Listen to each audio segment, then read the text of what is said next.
Hello my fellow pool enthusiasts. In this video, I'm going to show you how to shoot billiards and caroms. And make sure you watch to the end of the video if you want to learn how to shoot a ticky. The first shot I will cover is a billiard. A billiard is a shot where the cue ball hits one object ball and deflects along a path that pockets a second object ball. In this first example, I will hit the cue ball towards the 11 ball, so that the cue ball deflects along a path that pockets the 10 ball. And that, my friend, is a billiard. A billiard shot may look difficult to execute, but once you know how to aim them, you'll be shooting billiards successfully in no time. When aiming all of the shots in this video, I reference the tangent line and the 90-degree rule. If you're unfamiliar with the 90-degree rule and how to find the tangent line, make sure to watch my videos on the topic. I will include links in this video's description. If hitting the cue ball with a stun shot, the point where the green line and the 11 ball intersect is where the cue ball must hit the 11 ball in order to pocket the 10 ball. Remember when aiming these shots that the green line represents the edge of the cue ball and not the center. If you were aiming the shot using the ghost ball method, you would aim right here. And this is the path the cue ball would take through the entire shot. If you have to hit the cue ball with topspin in order to play position for the next shot, you're going to alter how you aim just slightly. Remember that the 90-degree rule states that if you hit a cue ball with topspin, it will roll past the tangent line. So if you want to hit a billiard shot with topspin, you need to make sure that the tangent line falls before the ball you want to hit. I frequently use my pool cue to help me find the tangent line and the contact point on the first object ball. Notice how the topspin causes the cue ball to roll past the tangent line. If you have to hit the cue ball with a draw shot in order to play position on the next ball, then the aiming technique is again slightly different. The 90-degree rule states that a cue ball hit with backspin will deflect along a path behind the tangent line. So when you aim a billiard with backspin, you need to make sure the tangent line is past the ball you are attempting to pocket. How far past will depend on the cut angle on the first object ball and how much draw you put on the cue ball. In the replay, notice how the cue ball is pulled back behind the tangent line. I'm going to review one more billiard shot before we move on to caroms. In this example, the tangent line on the 5 ball that intersects with the 9 ball results in an almost straight-in shot on the 5 ball. This creates an issue because there is not enough cut angle on the 5 ball for the cue ball to get the momentum needed to pocket the 9 ball. To resolve the issue in the previous shot, I'm going to change the contact point on the 5, and that will change the tangent line and create more cut angle. I'm going to move the tangent line here, and we'll use draw to pull the cue ball back and away from the tangent line and pocket the 9 ball. In the replay, notice how the cue ball is pulled back and away from the tangent line. Now it's time to move on to some carom shots.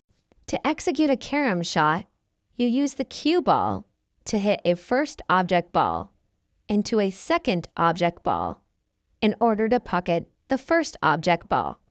Wow, that sounds confusing. Let me show you an example. In this situation, the shooter cannot pocket the 14 ball in the bottom left-hand corner because the 8 ball is in the way.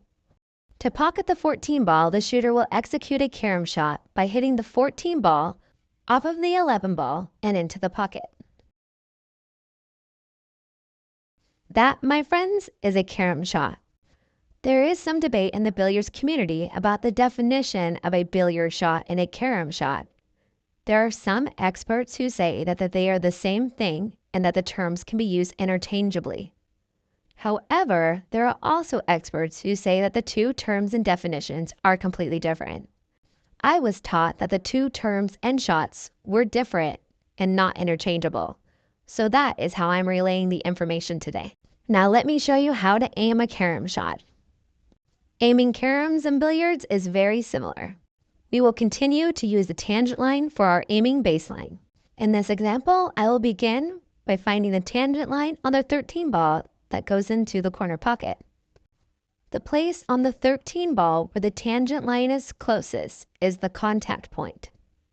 If the cue ball is hit with a stun shot, this is where the 15 ball needs to make contact with the 13 ball so that the 15 ball goes in the pocket.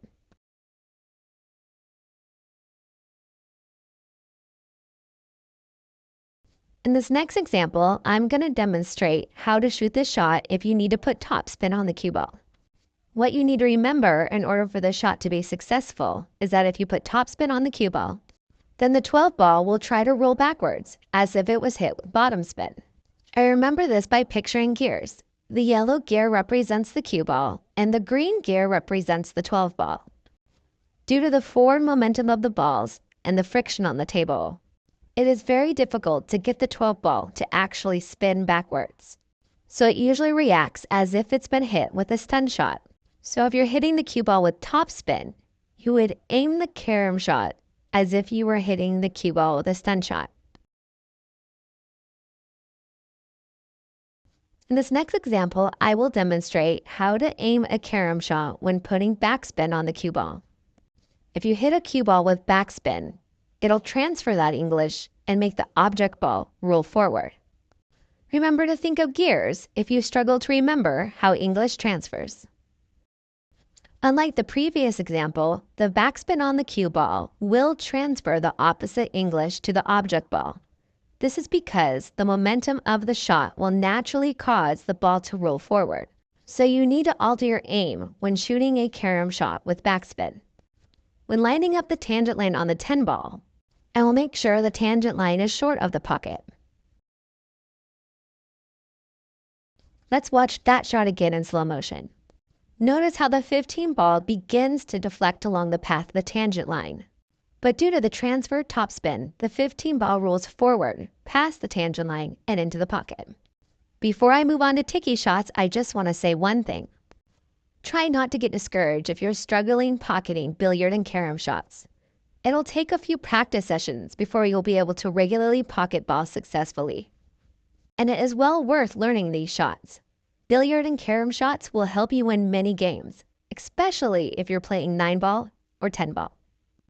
Now it's time to shoot a Ticky. Some of you may be wondering, what is a Ticky shot? A Ticky shot is a rail first carom or billiard shot. Full disclosure, I am in no way a Ticky expert. But it's not because I don't know how to shoot them. It's because they're just not really on my radar because I don't practice them enough. In this example, the shooter is playing 9 ball. The 5 ball is the lowest ball on the table and must be hit first.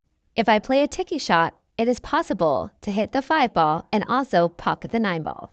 To make a Ticky shot, you begin by aiming the billiard or carom portion of the shot. So I find the tangent line on the 5 ball that'll allow the cue ball to pocket the 9 ball.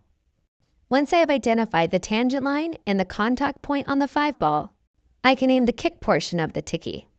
I'm using a reflection of the ghost ball to help aim the kick shot. If you don't know how to aim similar kick shots, let me know in the comments, and I'll produce a video. Now it's time to let her fly.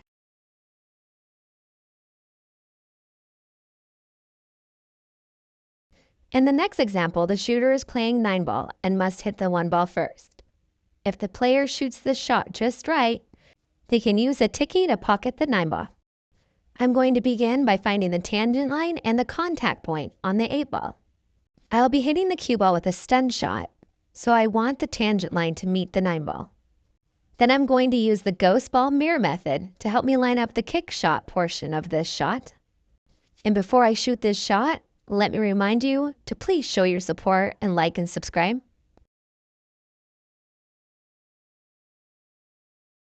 And that is how you shoot billiards, caroms, and tickies. Thanks everyone. Until next time, play hard and have fun. Bye!